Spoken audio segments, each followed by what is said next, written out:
surprise, it was a 5.2 magnitude earthquake down in the Julian area northeast of San Diego. This is about 40 miles in a straight line to the northeast of the city of San Diego. Struck at about 10:08. But there's been a swarm of aftershocks in the area since that quake hit. Let me take you out to my screen and show you what I'm talking about. This is data straight from the U.S. Geological Survey website. And if you can come out to my computer now, yeah, that's it. We're going to zoom in here and show you. Here's the city of San Diego down in this area. I'm going to zoom in. The blue dot I've highlighted, that's the primary quake this morning at 5.2. And you can see all of those other dots around it here. These are all essentially aftershocks, and then this new one here just hit a 3.9 a short time ago. I'm going to send it back to you guys, though, to talk a little bit more about this earthquake. Yeah, we're actually, Mark, going to get out to Ashley Pinnock. She is in Ramona, which is also East County, San Diego, and not far from the epicenter. Ashley, can you hear us? Yes, I can. Thank you so much for joining us. I know that it's probably been a bit of a morning for you. Can you describe what the quake felt like? Yeah, I was sitting there and I was watching my son. He was just sitting there playing real quiet, and it felt like my entire roof was going to collapse. We have a large beam that runs through the center of our house, and I started to hear something cracking, and that's when I started screaming at everybody to get out. Because I was terrified. Eventually we figured out that it was just the wall that was cracking and not the beam, thank God. But that's what I thought was going to fall on my head, so I was just like, I have to get out of the house. And we are, I think, are just looking at some video that you sent in from your home security system showing you with your baby saying, you got to get out, get out, get out. And, you know, I'm a mom, and I think that whenever something like this happens, our first thought is, you know, protect our children. Can you kind of describe what was going through your mind? Yeah, I didn't want anything to fall on him. I didn't want, you know, the windows to shatter or something crazy. And all I could think was, if I don't get out of here and this does fall on our head, we're done. And that's a scary feeling. Thank you for joining us. This is Kalina Estrinos hopping in here. I'm so impressed by this video. You worked so quickly to grab your kiddo and get out of there as safely and quickly as possible. It didn't even look like it started shaking before you immediately had your motherly instincts jump in and get out of there. How are you feeling right now? How's your family feeling right now? We're all still pretty shook up. I'm still shaky. The adrenaline that runs through your body during these kind of things when, you know, you don't know what's going to happen, it just makes you so nervous. And I still can't kick that feeling. You know, it's like every 5 minutes, I'm like, oh, is it going to happen again? Is it going to happen again? Yeah, and I just got a message from a friend of mine who lives in Escondido, and she just said, hey, I just felt another one, and I ran outside. Are you inside your home right now, or are you outside?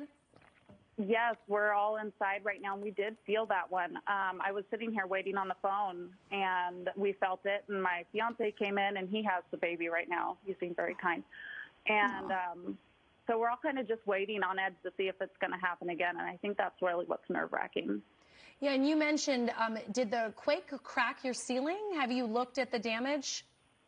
It did, yes. We actually have right above our fireplace, it cracked the drywall going up to the ceiling. And I'm assuming you lived there for a while. Have you ever had any other quakes do that kind of thing, or has this been the worst that you felt? This has been the worst that I've felt since I've been here. We've been here for about 6 years. Oh, okay. And are you a native Californian? Yes, my whole life. Okay, so you're used to, I mean, we're kind of used to this, but whenever you have a quake like this come around, in fact, Paul Diano, our meteorologist, pointed out that this area, this epicenter, has not had a quake above 5.0 since 1910. So especially the people who have lived where you live in Ramona, East County, you know, Julian, those areas for a long time, this definitely, you know, got them going because they haven't had something this severe. Did you feel the one yesterday? We did, yes, and I didn't think that it was going to be any form of a precursor to what we felt today, and it did definitely make us realize that, you know, since we don't have these large quakes like this very often, that we didn't even really have a plan. You know, it was grab the baby and run outside, and that was it. And you know, your baby, I know this is probably a really silly question, but when you took your baby out of the crib, how was your baby doing? Did you know, he or she have any reaction? Were you just, you know, holding your baby to make sure they were calm and okay? Or can, you know, we usually count on children to just think of everything as an adventure. So did anything even register? Oh He is so funny. He actually, when we got outside, his head was on my chest because it probably spooked him a little bit, you know, that I picked him up and just started running like a crazy lady. And by the time we got outside, he was all smiles. Aww. He just kept showing all his new little teeth and, you know, super happy. And so he had no idea what was going on. He was just like, okay, fun ride, I guess. Well, and what Fun really little trip outside. What strikes me about the video, I don't know if you were watching TV, if you're just kind of staring off into space, but you look like kind of so content just sitting there on the couch, like, oh, it's just another Monday at 10 a.m. And you just, right there, you're just up on your feet, you grab that baby, and you go running. And it just goes to show how quickly our lives can change. Thankfully, you're okay, your baby's okay, you're home, aside from the crack in it is okay. Did you get a warning on your cell phone? Are you signed up for those alerts? I don't think that I did. I know that I think my fiance did. But yeah, it was so fast. You know, I think we heard it a little bit before it got here. You know, quick question about the video. I think I saw a cat running across the screen, going to a different room. How's your cat? Oh my goodness, she's fine. And that's what I had been watching like two minutes before. She was in there playing with the baby, and they're cute. They're little besties. And, you know, she had just gotten out because he was getting a little abusive, and she was like, I'm tired of playing with you. And so she was sitting on the couch, and it scared her. Yeah, but no warning. Sometimes they say animals can, like, sense that a quake's coming, but you didn't notice any different behavior in her. No, not at all. She was I mean, maybe. She was with the baby for probably a good 45 minutes playing with him. He was playing with his balls.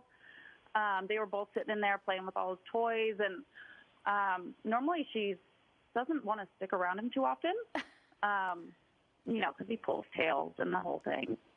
Yeah, he's a kid. It's okay. I feel like looking back at this video over and over again, you and the cat had the same instincts to just run the second the camera started shaking, and you guys just like bolted out of there. Got out of there. Well, the good news is we're hearing now from the mayor of San Diego. And the mayor, Todd, Gloria, saying there is no known visible or major damage to the city so far, and I'm in communication with local, state, and federal officials. And of course, the same thing was echoed here in LA, that we had no damage. The fire department kind of gave us the all clear there. But you, of course, have the crack there, so there might be some superficial damage inside homes. We saw a liquor store with bottles on the ground that had fallen off the top shelf. But all in all, I mean, I hate to say that, you know, we got lucky this time, because that implies, you know, there will be a time that we aren't lucky. But, you know, that's what Dr. Lucy Jones and seismologists always tell us, that the big one, it's not a matter of, you know, if, it's a matter of when. And let me ask you, because watching you on that video really jump up, are you going to do anything differently in terms of your plan to be prepared for another earthquake? I think it's really, for me, is looking around the property and finding where would be the safest place to go, because we don't have as many places to, like, shelter in. And as I was saying before, we have a huge beam that runs through the center of our house that makes me nervous, because if that were to fall down, that's a life or death situation. So, you know, it's really just finding outside where's the safest place to go, not around trees, making sure that all the kids are out of the house. How fast can you do that? And that's, you know, when something like that is happening, especially if, you know, my other children were in school. They wouldn't have been in school. I don't know how fast I would have been able to grab all of them at the same time. Yeah, that's true. Very good point. Well, Ashley Pinnock, we're so thankful that you were able to hop on a call with us and talk with us. We're glad you're okay. Great instincts, and we really appreciate your time. Yes, thank you so much. You guys have a wonderful day. Thank you. You too. We want to get to CAL FIRE Captain Mike Cornett joining us right now. Can you hear us? Yes, can you hear me? Yeah, we can. Thank you so much for joining us. You know, we've been covering this earthquake throughout the morning, the second after we heard it hit around 10:08 this morning. We do know that fire department tends to go in earthquake mode when it comes to when an earthquake hits. Can you tell us a little bit about what you guys have gone through so far? Anything that you might be hearing for our area or elsewhere from your colleagues? Yeah, we're in constant communication through our dispatch center with all the other dispatch center region-wide. We do have implemented our earthquake plan, so all of our fire engines and apparatus are outside the building. The crews are going around right now to see if there's any hazards, any damage to any buildings, or anything that needs to be mitigated by the fire department. So we are active right now in the community. We have received several aftershocks, so our firefighters are on a heightened sense of awareness right now. But so far, have you heard of any damage at all? Or are you hearing of any of that? Or you guys are still looking into everything? No, I'm up in the Julian area right now. I happened to be up in the area when the earthquake struck. So we have had our crews go out and check all the different areas, and so far we haven't found anything, thankfully. Wow. So what was it like for you since you were there? You were in the location where it hit in Julian. Can you walk us through what it felt like for you? Yeah, I've been in San Diego County all my life, so I've lived through quite a few earthquakes, and I could say that this is probably one of the strongest earthquakes I've felt in a very long time. I was in a building in a school. We were doing a presentation in there. We all needed to get down, kind of duck underneath the tables, and once that hazard passed, we exited and made sure that all the everybody was accounted for and safe, and then they could move forward with making sure that the buildings and everything else was good to go. And let me ask you, I always know that this is a good time when people are listening and they're rattled to talk to them about earthquake preparedness. And I know that so many of us are woefully unprepared, even though we know the risk is there. Can you take this time to let our viewers know what they should have on hand to be ready for when that big one strikes? Yeah, I would say it's like any type of natural disaster. We want to make sure that we have 72 hours of supplies ready. So we want to have that go bag ready, that we can take it with us if we need to evacuate. A big thing for earthquakes, especially in the middle of the night or if you're in your bed, is to keep some slippers or sandals next to your bed, because you never know if that earthquake's going to break the glass in your window, and then you have to walk through that glass. So you want to make sure that you have something to cover your feet. You also want to make sure that you have flashlights and gloves and anything that you would need to keep you safe through that event in up to 72 hours. You mentioned that you were at a school giving a presentation. You had kids in the classroom too, right? Luckily, the kids weren't there. We were talking to the staff about some different safety topics, and this just happened to happen. But the staff acted very quickly, and it was great to see that some of our educators, even though they're not emergency responders, were able to identify that hazard, take command of the situation, and make sure that we had accountability of everybody. And, I think it's important to point out, too, because a lot of people may not realize this. If there were a really big quake with lots of damage, lots of injuries and deaths, you guys would not be able, it's not like someone can just pick up the phone and call 911 and say, hey, I cut my foot on glass, I need some help. Yeah. People are going to have to essentially be self-sufficient for a little while. Yeah, and it's going to take some time for the first responders and the firefighters to make sure that they're safe too, to be able to do their job, and then not only do their job, but then get to your residence or wherever you're at. There might be hazards in the road. There might be other 911 calls that happen at the same time. So preparedness and having those evacuation supplies, those first aid supplies, and being ready to be self-sufficient potentially for a couple hours after. How long do you guys stay on scene after an earthquake of this magnitude happens? Well, we keep our fire trucks out until we get an all clear from our dispatch.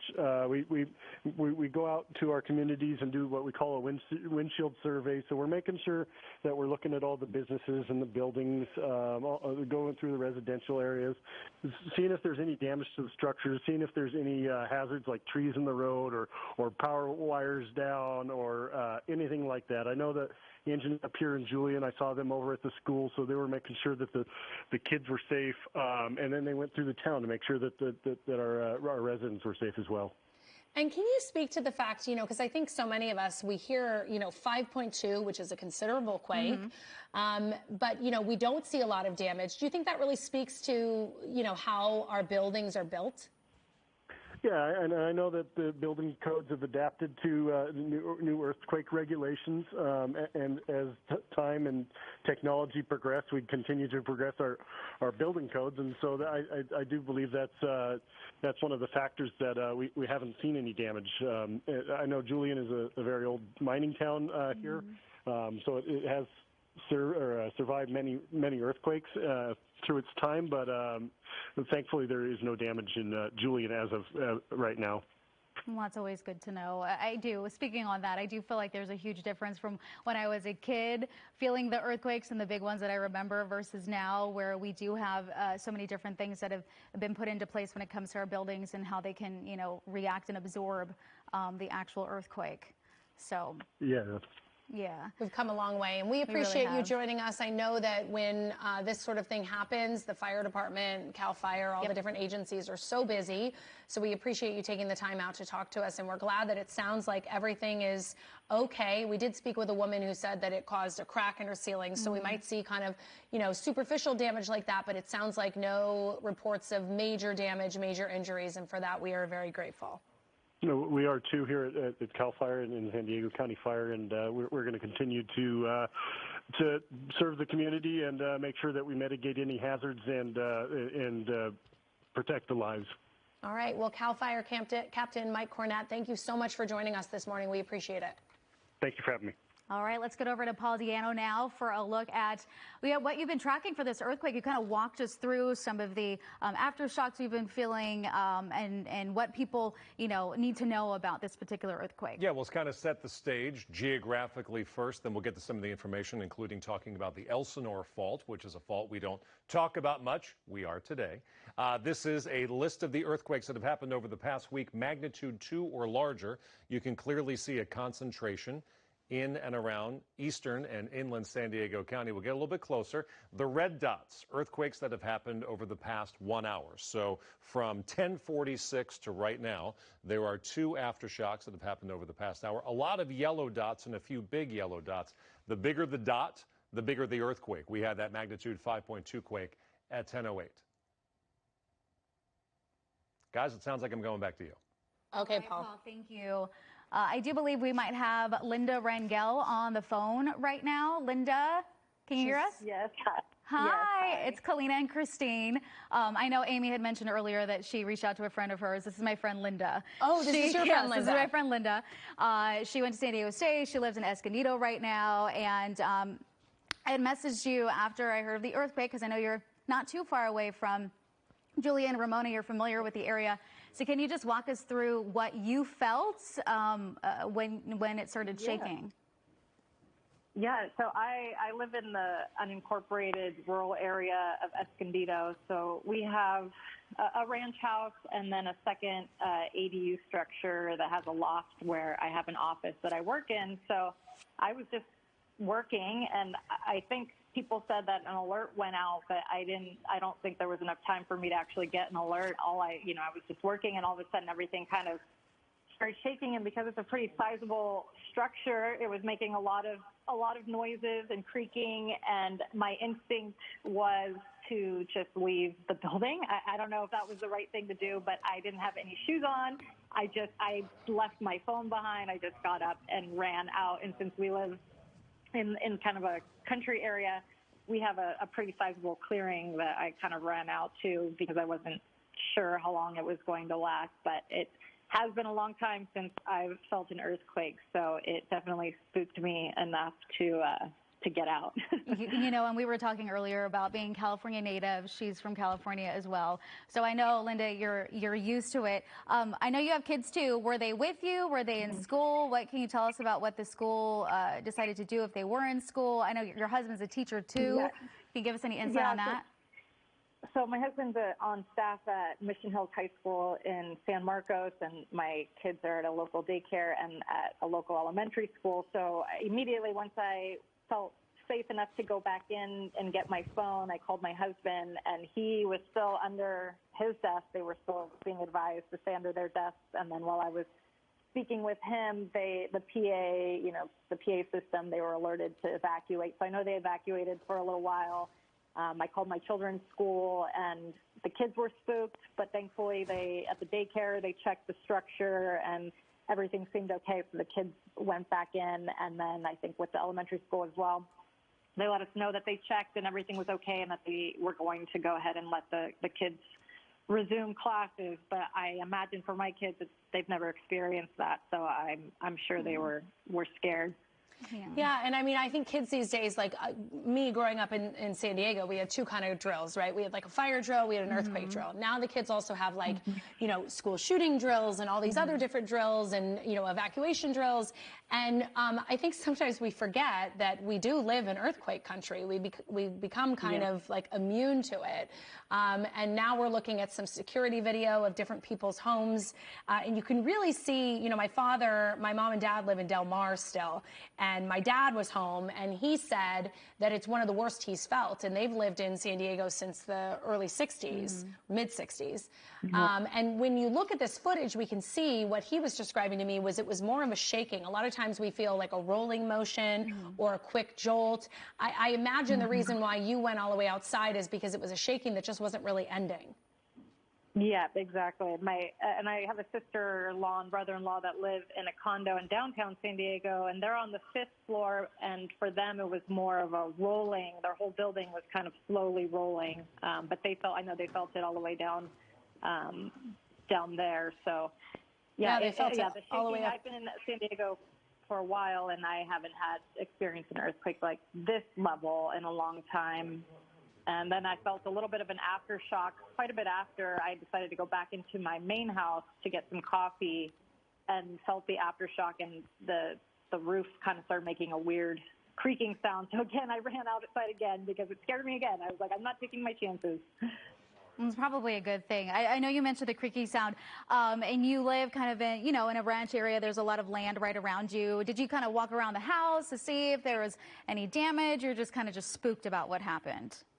Yeah, no, I walked around to make sure I didn't see any cracks and that everything was okay. And we live near kind of a hillside that has a lot of boulders, and it's a easement area to preserve the naturalness of the area. So I just kind of looked around to make sure I didn't see any sort of boulders dislodge or anything that could be problematic, because if they roll down, our house is sort of on the bottom. So yeah, I just surveyed our pool, make sure I didn't see any cracks in the pool. But yeah, those were some of my main concerns. Well, we're so glad you're okay, and thank you so much for joining us and letting us talk to you about everything. Glad your kiddos are okay, your husband's okay, and stay safe. Thank you. Thanks so much, ladies. Take care.